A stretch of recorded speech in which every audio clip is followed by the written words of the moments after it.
Welcome to the Environmental Show. I'm your host, Cris Criscitiello.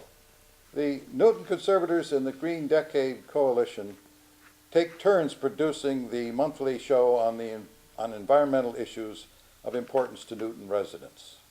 Both are nonprofit organizations. Newton Conservators are dedicated to preserving open space for public use and enjoyment. On today's show, we're going to take you on a tour of Newton's aqueduct pathways. The aqueducts were built originally to carry water into the city. They no longer serve that purpose, but the green pathways on top of them wind through Newton neighborhoods and are beautiful places for walking or riding bicycles. We will be visiting with some experts to learn about the history of the aqueducts and about our hopes for their future. But first, I would like to introduce you to the Sudbury Aqueduct, which runs right next to my house. Here we are on Sunday, July 3rd, 2005, standing next to the Sudbury Aqueduct with this beautiful planting of daylilies. We're going to take a little stroll along the aqueduct and see what a nice place it is for just a walk, a casual walk on a Sunday afternoon.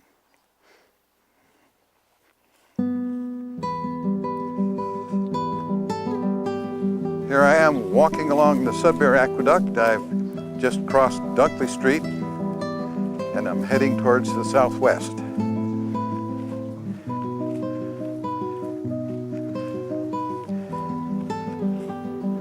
This aqueduct in former years carried water from the Sudbury River into Boston, but for many years it's been in disuse.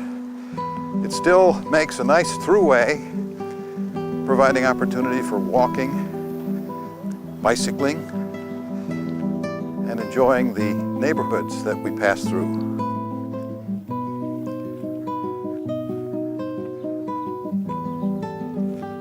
There are a lot of wildflowers growing along the bank here of the Sudbury Aqueduct, and there are some shady spots. Here's this wonderful maple tree, providing a nice spot for cool breeze to come through.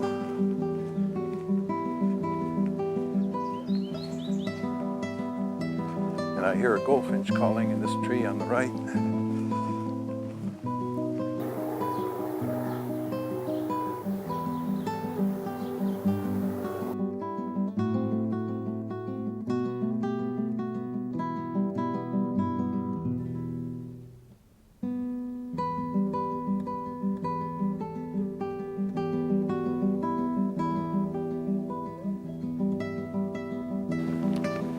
With me this morning as I walk the Criscitiello Aqueduct is my neighbor Frank Steiger. Frank is a retired engineer who's had a great interest in the history of these aqueducts, and I've asked him if he could tell us something about the origins and the use of this Criscitiello Aqueduct. See, the Croton Reservoir was built in New York City about 1840. Boston wanted something like that. They built the Criscitiello system. This was a great achievement. How did the water get from the Criscitiello area here to the Newton at that time? Well, the technology at that time is they tapped Criscitiello Lake, which is out about 14 miles from Boston. And this was like 42 feet above sea level. They brought the water in through this conduit by gravity, dropping about 6 inches per mile. They built it like a railroad. They had to keep it straight. They had to eliminate curves. They had to keep it very, very level with a drop of about 6 inches per mile. So it was entirely gravity fed? Yeah, gravity fed. No pumping stations? No pumping stations. Yeah. And how long was this aqueduct in use? Is it still used now? It's actually it was used for many years, but it was too small for Boston. It carried about 16 million gallons a day. This is its capacity. Boston was continuing to grow. They needed a bigger aqueduct. The other aqueduct, the Sudbury, that is like 80 million gallons a day. And it also had a better supply. The Criscitiello Lake was good in the beginning, but then other towns out there grew. Natick a creek from Natick fed Criscitiello and lake, and there was pollution coming in at that time. They needed a better supply. They went further out to a higher source, Sudbury River, cleaner, more water, and with a bigger aqueduct. This was abandoned, I guess, as an aqueduct in the end of the 19th century. Yeah. Who owns this now? Well, it was kept as a standby, and then the city of Newton bought it for a sewer line. Two other people here, both board members of the Newton Conservators, who have a great interest in the aqueducts. Doug Dickson, who is a member of the Conservation Commission, has long been interested in the idea of preserving these aqueducts for general use. And also Henry Finch, who has led a number of walks on the aqueducts for several years, and who has great knowledge about the extent of the aqueducts, where you can walk and where you have to detour. I ask both to come today and give us information about the aqueducts. Talk about the other aqueduct, the Criscitiello. Henry, tell us how you navigate that aqueduct as it passes through Waban, starting out near Route 128. The Criscitiello Aqueduct, the good spot for the starting, is at the intersection of Quinnipiquin and East Quinnipiquin, where it goes up a steep hill, which is part of a pipe which goes over the Charles River, but where that's a much lower elevation than the aqueduct on each side. And it goes up to Waban Ave. And it goes down. Waban Ave has two pieces to it on each side of the aqueduct. It was built that way as a scenic sort of suburban boulevard, yes. And you can follow in between this boulevard the whole way, most of the way to Waban Center. There's a few little places which are overgrown and you walk around, but it's fairly easy to follow your way through until you get almost to Waban Center, and then for a block the aqueduct is really in the front yard or under the sidewalk of Waban Ave, and that's just for 6 or so houses, and it brings you up to a church which is right by Waban Center. Then you walk up to Beacon Street over the streetcar tracks and take a right turn over down by the streetcar tracks on Wyman. And at Wyman, you can pick up the aqueduct again in between some buildings that you'll see just past the post office, and walk through where you come to Woodwood, and then you can cross the street there, and it continues across till it comes to Chestnut. And then from Chestnut, you can just keep following. It's fairly clear through, I'm not sure which the name of the next street. It might be Homestead, to Upland, to Allen, to Beethoven, to Winslow, which brings you to Plymouth and brings you to Cold Spring Park and Playground. As you're following along crossing these streets, it's fairly obvious. There are a couple of choices. There are some places where the aqueduct has been cut into a risen area, and other areas where it's been filled up higher to keep it fairly level, almost level. Here we're coming along the aqueduct from Waban, heading toward Newton Highlands, where the path on the aqueduct is blocked by lots of pine trees, which came down in March of 1983 in a large windstorm, and the path goes in this on the upper area where it's still all owned by the city of Newton, which is very nice. But we skip this area you can see on my left, which has been blocked. Yes, I like this area here. This represents where they were building the aqueduct, like building a railroad. They had to make a cut. They had to make a cut through the higher terrain here, and of course what they did was they dug out here. They built the embankments, and also they brought much of the soil, rock, and earth that away to fill in the swampy area there near Cold Springs Park. And you come to Cold Spring, where it joins up with the Cold Spring exercise loop, and you follow it through to the far side of Cold Spring Park. Many walkers come by here, and it's very wide. As we get through the Cold Spring area, the path veers off for the exercise loop, And then the aqueduct continues on, but you'll notice how it's much less used or less traveled, and becomes much more narrow and maybe more scenic in some ways. It continues on to Newton Four Corners and then on to Newton Center, where it goes underground and is less able to be traveled along.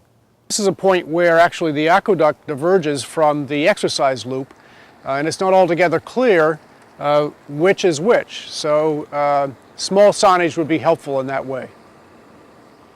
As I walk along, one thing I find about the aqueduct too is some of the things. These are manhole covers. For maintenance of the aqueduct, they required places where they could actually pull a plug from the bottom end of a log, and the water would drain out. You find every one of these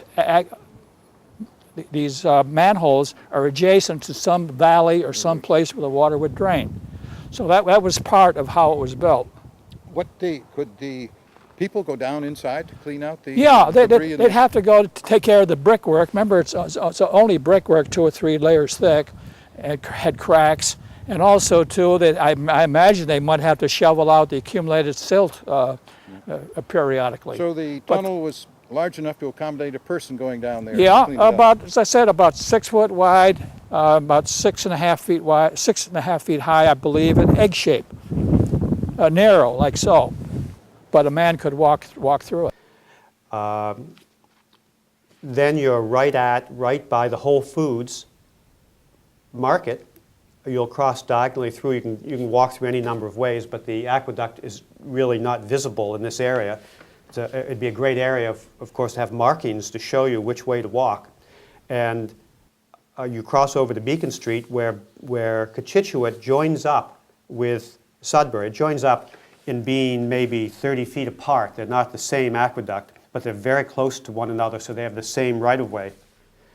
Then they continue across, handcuffed by Greenlawn Street or Brentwood Ave, and go through into in another little back area and come out to the Wilson Conservation Area. And at this point, there is not a trail. It's not clearly marked, but where you can follow it up to Bracebridge Road. It's almost, at this point, the best way would be just to look at a map or skip this section by going on Hancock Ave to Bracebridge, which then brings you to the Newton Center Playground. And you can go all the way across and do a loop around the Newton Center Playground and head back on Sudbury Aqueduct, depending on where you started your walk.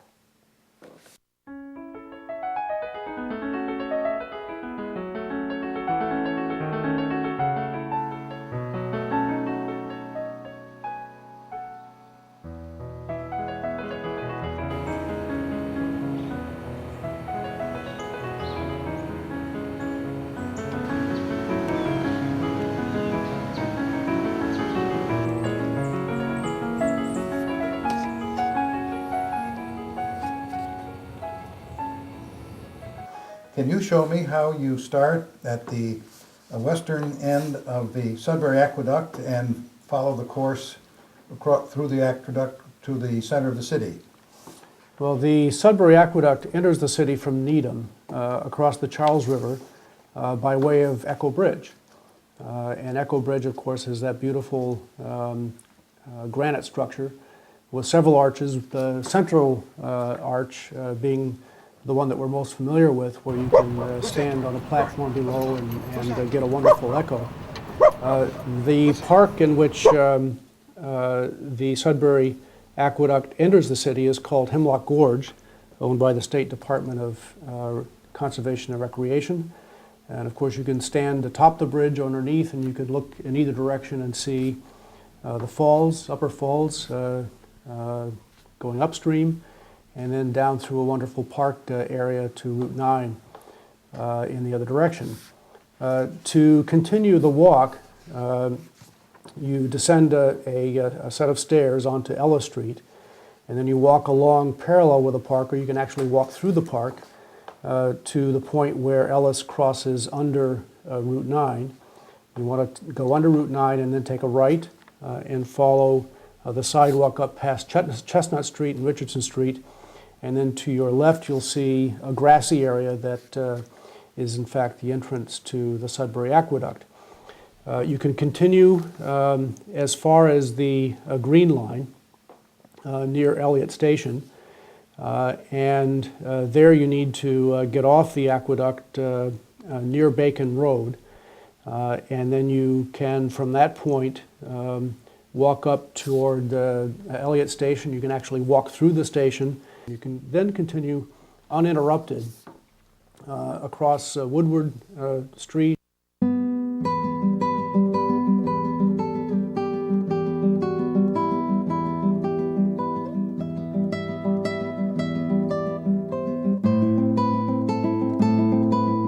Access to Walnut Street is now blocked off by this line of trees and by a hedge just beyond. So it's not possible easily to walk from here to the continuation of the aqueduct on the other side of Walnut. And then up across Walnut Street, and at that point it runs behind Whole Foods Market and meets up with the Criscitiello Aqueduct and continues on toward the Newton Center playground. Oh, Doug, once the aqueduct gets to the Newton Center playground, can one follow it further east after that point? Well, in large part, the aqueducts, both the Sudbury and the Criscitiello, go well underground at that point because the surface begins to rise. And actually, when it was constructed, a lot of that was tunneled through rock. So homes and streets and so on are built above the bedrock there. It does surface at a couple of points minor, but it goes. Becomes visible again. At least the Criscitiello becomes visible again at the Newton Commonwealth Golf Club, and then goes on to the Chestnut Hill Reservoir, where both of these aqueducts empty into. But for purposes of easy walking, the trail of the Sudbury Aqueduct ends in the Newton Center playground in that area. That really is the terminus for walking purposes. Doug, is there any precedent for the utilization of these aqueduct greenways for public access for walks and exercise? Well, of course, the aqueducts in Newton have been used essentially since they were formed, and certainly in recent years for just that purpose. So we would like to make sure that they continue to be available for those uses, and that people who don't now know about them or who are not entirely clear about where they go and how to get from one place to another can do that. Wellesley, a number of years ago, put in signage. They didn't make any other changes to the pathways. They just made it clear that that's where they exist and the points at which you can get on and get off. And we'd like to essentially replicate what Wellesley has done in Newton, so that it's clear to all that these are points of public access and that there's no confusion about where they lead and how to get there. It's possible to do a full 9-mile loop using the aqueducts, starting along the Charles River at either the Criscitiello or the Sudbury Aqueduct, going up one and then coming back on the other, and then walking along Quinnipican Road at the end back to the starting point. If you prefer, you can do a shorter loop. For instance, I often like to start up the Sudbury Aqueduct near my house, follow it to Plymouth Road, where I can cut over to the nearby Criscitiello Aqueduct, and then walk on that one all the way to Waban, then back through Cold Spring Park. It takes me about 45 minutes to do that. If you like, you can also walk on just one section of the aqueduct. It's beautiful to walk up and back on Waban Avenue, for instance, or from the Elliott MBTA station to Newton Center. It would be easier to figure out if we had good signage, but you can print out maps and details from our website, newtonconservators.org. The website has some very beautiful photos also. Doug, I noticed here that along the Charles River there is the MDC Charles River Reservation area, and I noticed that along the Aqueduct Road there have been some trails through that area to some extent. Wouldn't it be interesting if you could connect the western end of both the Sudbury Aqueduct and the Criscitiello Aqueduct so that one could make a long loop all around going to Newton Center via the Sudbury Aqueduct and coming back via the Criscitiello Aqueduct and then walking down along the Charles River in this old MDC area. Is that a possibility? Well, I think it's more than a possibility. It's something that we've been pushing for a number of years. It does require some coordination with the State Department of Conservation and Recreation, the successor to the MDC, because of course they own the land. But we know that they have been interested in developing pathways along the river elsewhere between Boston and the western suburbs. So we suspect that at some point, if money could be found, that the pathways that exist could be better maintained in those areas where the pathways are not sufficiently developed, that they could be developed further. That would enable an approximately 5-mile loop, roughly a triangle with Quinnipiquin Road at its base, and then the Sudbury Aqueduct and the Criscitiello Aqueduct on the sides, creating a loop that would extend to Four Corners and then, of course, the Newton Center playground beyond. The aqueduct pathways are beautiful all year round and in all seasons. They're very green and delightfully shady on warm summer days. They have beautiful colors in the fall and a new look when the leaves drop and open up views. In the snow, they're a great place for cross-country skiing and sledding, in addition to walking through the snow. And in spring arrives with beautiful wildflowers. By the way, Doug, who owns these aqueducts at the present time, the Sudbury and the Criscitiello? Well, of course, they were both owned by the city of Boston originally and have been owned by the state now for many years, since the MDC was formed early in the century, early in the 20th century. And in about 1952, the Criscitiello Aqueduct was declared no longer needed by the MDC and was sold to the city of Newton. And that's the point at which its use was converted as a water main for Boston and the surrounding communities to use as a sanitary sewer line. Unfortunately, in the 10 or 15 years after that transfer occurred, a few properties were purchased by individual abutters, so that there are a couple of breaks, several points at which the continuity of that pathway has been broken. But there's been no such sale since probably the 60s. And I think the appreciation for these two linear parks as points of public access and good uses for passive recreation has, and I think the conservators can take credit to a large degree for this. That awareness has risen to the point that I think it would be difficult for such a sale to happen in the future. The Sudbury Aqueduct is still owned by the state, the Massachusetts Water Resources Authority, and they've talked about points in the future at which it may no longer be necessary to hold that, but for the moment they've decided to retain it as a backup water main in the event that one of the other mains fails. That actually is probably safer in terms of its long-term preservation because back in 1990 it was registered as a historic linear district because of the historic value that it has.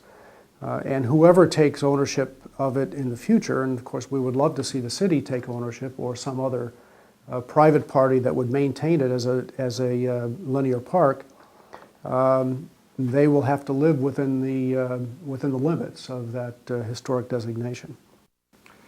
Well, thanks, Doug. The The purpose of this show is to focus on the aqueducts, to emphasize their importance to the citizens of the city of Newton, and to raise the possibility in people's minds that they might be utilized more extensively as connectors of open space and places to walk for all the citizens of Newton.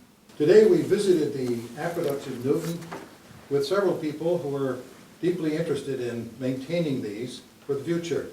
From the standpoint of those who like to bicycle along the aqueduct or who enjoy the natural phenomena, the birds, the trees, the wildflowers that you can see, those who are interested in the history and the engineering aspects of the aqueduct, and those who would like to preserve the aqueduct for the open space. These aqueducts also act as connectors between open spaces, the shortcuts for people who want to walk from one spot to another in the city. They have many advantages for many people.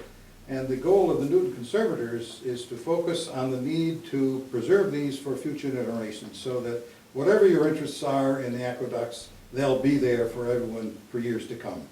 Well, we've certainly learned a lot about these aqueducts today.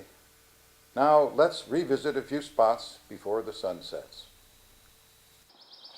There's a chipping sparrow up there singing.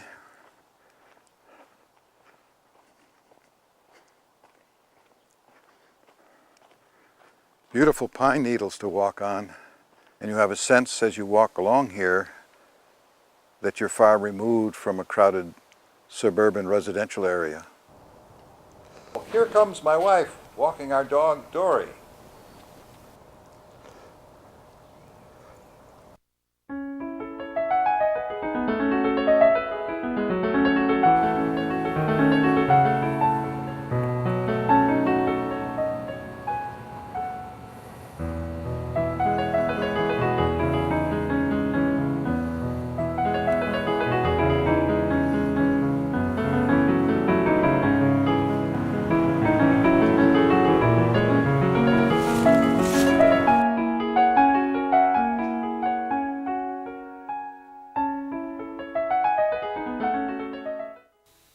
Thank you for joining us on our show today about Newton's aqueduct pathways. As we leave, I'd like to invite all of you to come and enjoy these pathways. For a map and detailed information about the route of these pathways, please look at our website, www.newtonconservators.org. If you want to know more about the various parks and recreation areas in Newton, ask for the booklet called Walking Trails put out by the Newton Conservators. For information about the Newton Conservators programs dedicated to preserving open space in Newton for public use and enjoyment, please visit www.newtonconservators.org. Our website has lots of information about the natural history of our Newton parks, together with all of its walking trails. It also has beautiful photographs and tells about the Conservators' activities. And remember, you can order our Walking Trails booklet online. It shows the trails in all the parks.